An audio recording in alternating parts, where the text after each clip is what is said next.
코로나 때문에 잠시 쉬었다가 다시 재개한 지 세 번째가 네 번째 정도 됩니다. 여러분들 많이 오셨는데 특히 오늘 그 시립미술관에서 그 이건희 컬렉션 오픈하는 날인데 오프닝 세레머니에 초청받으셔서 군달진 미술관장님도 내려오셔서 같이 여기 참여해 주셨고요. 여러분들 참여해 주셨습니다. 오늘 그 오픈 시작하기 전에 잠깐 그 설명을 좀 하면 좋을 것 같은 생각이 들어서 제가 앞에 나왔는데요. 저는 박국수를 이제 우리가 법인을 만든 지 한 10년 됐는데 법인하면서 이제 사진 대표를 있는 박성일이고요. 4층에 한의원 원장님이기도 합니다. 특별히 김용미 선생님 모시고 강연하게 되는데 더 이익는 거는 석장님이 너무너무 사랑하시는 따님 김유린 선생님이 같이 공동 강연을 하시게 되고요. 김용미 선생님은 꽤 오래전에 선생님 이게 몇 년도에 나온 책이죠? 그것도 잊어먹었죠? 2012년 그 우리나라에 휴머니스트라고 하는 대단한 인문학 서적을 주로내는 휴머니스트라고 하는 출판 그룹이 있습니다. 그 출판 그룹에 편집장을 하고 계시는 서남규 주관님이 이 책의 편집장으로 맡으면서 서양 문용어 있는 코드 김혜미 주관님과 이 책을 내셨어요. 그래서 이 책을 저한테 보내주시고 또 교수님 보셔서 박수환영을 하는 이런 스케줄이 있었는데 여하튼 그 당시 어떤지 몰라 저는 강연 자료는 받았는데 강연이 이루어지진 않았고요. 그래서 저는 기다리던 교수님을 20년 만에 뵙게 되는 기쁨이 우선은 있고요. 그래서 그런데 그 휴머니스트라고 하는 책의 편집장을 하시던 손한규 주관님이 나오셔서 천년의 상상이 되는 책 이제 출판사를 2014년 2년 그 정도 내셔서 신중권 책서부터 해가지고 그 사이에 제 책도 한 번 또 있고요. 지금까지 하면서 요번에 이제 인문학 운유란 무엇인가, 운유가 만드는 삶, 운유가 바꾸는 세상 이런 책들이 시리즈로 나와서 AI 시대에 인간 언어와 생각으로 시작되는 이 사유체계의 시스템이 어떻게 만들어지는가 하는 사실 엄청 중요한 책이라서 제가 우리 언어 선생님한테는 오늘 수능 본래는 학생들은 다 와야 된다. 수능을 본래는 학부형은 다 와야 된다 그랬더니 오늘 대전이 중간고사 보는 날 안 그래서 여기 미어 터졌습니다. 등산 대치동과 비슷한 이 동네 미어 터졌는데 오늘 중간고사에서 애들 시험 보고 지금 내일 시험 준비해야 되는 날입니다. 그래서 오늘 여기 미어 터지지는 않아도 많이 오셨고요.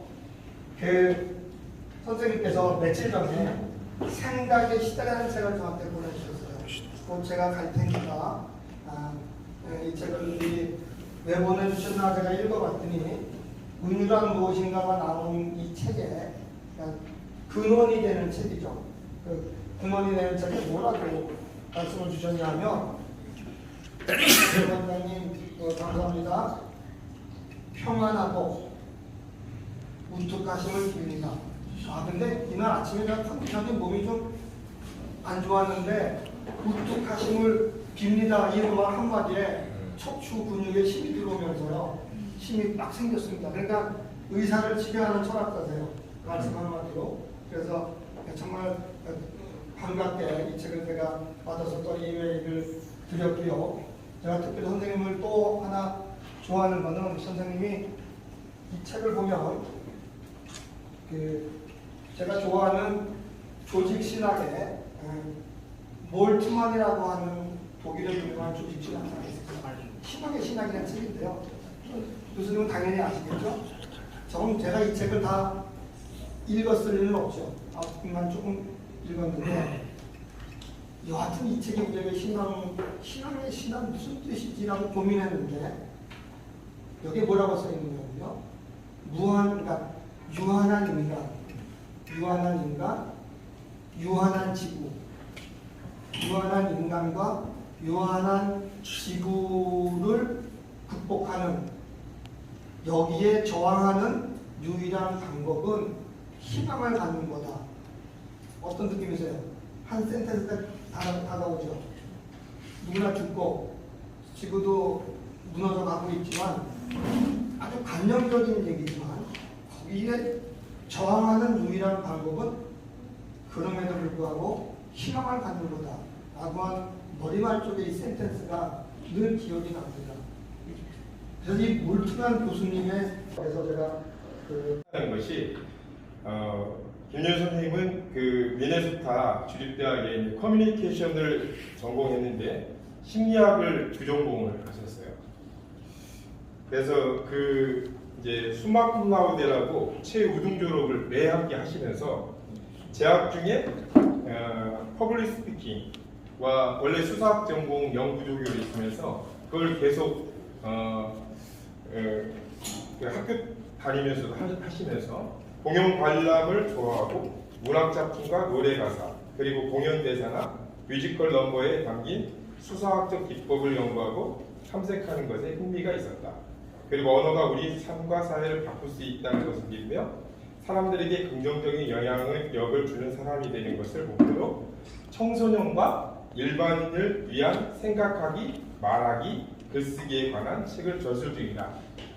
이런 분이 따님으로서 선생님 이것을 도우셨으니까 이렇게 실제로 이 책을 읽다 보면은 일반인들이 이 책을 다 마쳤을 때 지금 4번 워크북까지 나온 걸 보면 이 시대에 정말 은유가 우리 모든 사람들이 독서를 통해서 이 책을 통해서 다 천재만 타버리는 게 아니고 보편적인 이런 책으로도 이런 테크닉으로 저술한 건 김유리 선생님도 있으셔서 그랬구나라는 생각이 또 들었습니다. 잠깐 멈추셨을 때도 따님이 도우셨다네요. 그렇지. 네. 그런 얘기도 들으면서 부녀가 공저로 또 이렇게 강의하는 건 정말 특이한 일인데 이런 멋진 자리를 베풀 수 있어서 보시게 돼서 정말 감사합니다. 1000페이지가 넘는 내용이니까 짧은 시간에 다 말씀드리기는 어렵고요. 항상 간접 광고를 하자면은 여러분들께서 사보시는 게 제일 좋습니다. 그런데 간단하게 여기 그 목차를 오늘 강연 목차를 제가 써놨습니다.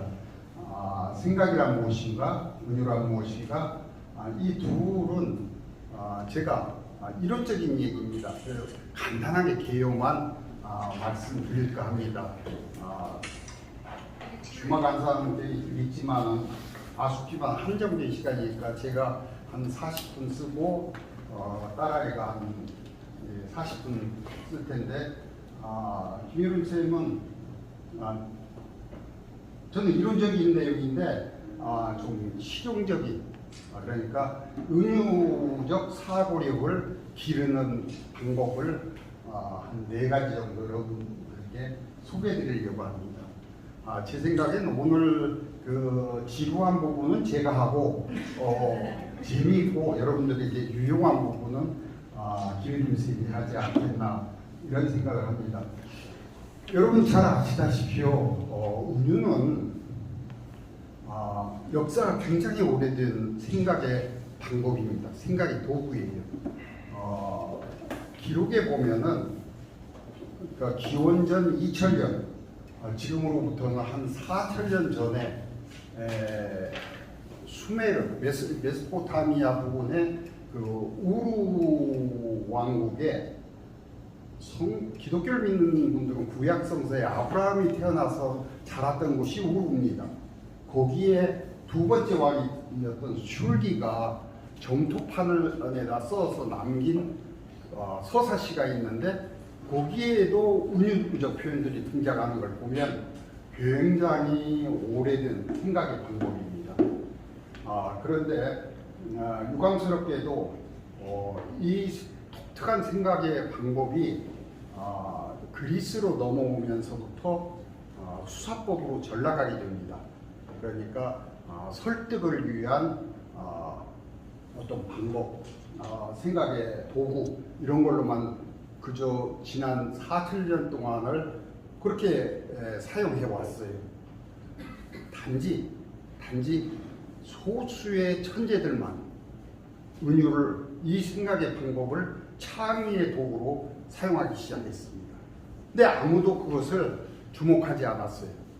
근데 저희가 이번에 한 일이 그 부분, 그러니까 은유의 큰 역할 둘 중에 하나, 창의의 부분, 새로운 생각을 만들어내는 그것이 무슨 시든 노래든 아니면 회화든 조각이든 건축이든 아니면은 학문에서는 인문과학이든 사회과학이든 아니면 신기한 자연과학에 이르기까지 아까 선생님께서 말씀하셨는데 수학이 은유의 근거에서 만들어졌다 하면 사람들이 깜짝 놀랍니다. 근데 사실은 그래요. 은유적인 사고 없이 수학은 불가능합니다. 그 얘기를 하면은 다른 데로 얘기가 새기 때문에 다시 얘기로 돌아가자면은 그래서 여러분들도 생각을 이렇게 얘기합니다.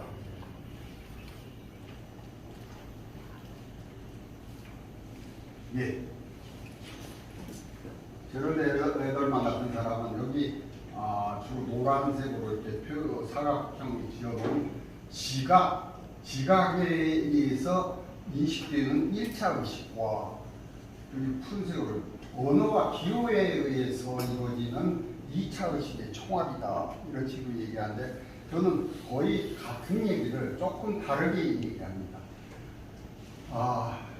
이렇게 지각, 시각, 청각, 후각, 미각, 촉각 이런 지각의 이런 감각을 통해서 우리는 이미지 패턴 인식을 해서 우리의 운을 주로 이미지를 받아들입니다. 그 다음에 이것을 언어와 기호로 좌뇌에서 관장하는 언어와 기호로